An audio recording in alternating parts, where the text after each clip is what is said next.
Dobar dan. Evo ovako, ja certificiram s time 12 pokraj duga napisani certione za e, posao. Se posao popravi kao standard, novi standard posla koliko zarađuje u Hrvatskoj i još povećano u Europskoj uniji. Tako da još i povećavam nešto što se tiče centre po mogućnosti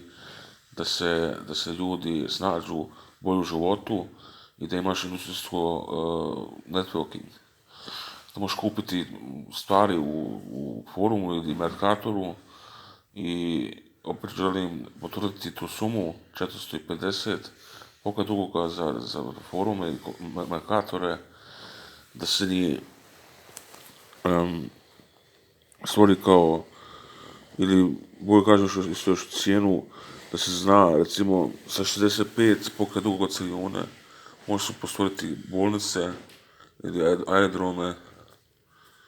kontate, aerodrom jedan, tako da možeš propati policijsku stanicu, ću plaćati, i tu sam ja bio koji to napisao i ne mogu se reći ime adresu, ali ja sam to i mogu potvrditi, ja sam napisao isto i za tatu i za ostale ljude neke sume novaca koje se može potvrditi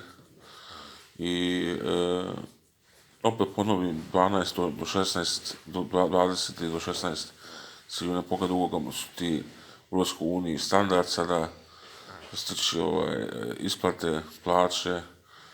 i tako da se može kupiti kuće jedne, svako ko može kupiti kuću, to sam isplatio, ako radi može se kupiti kuću i ako radi pravi kuće i tako dalje. To sam htio reći, uvodno vladi Republike Hrvatske iz Europske unije, i to se broje za Europu i tako dalje.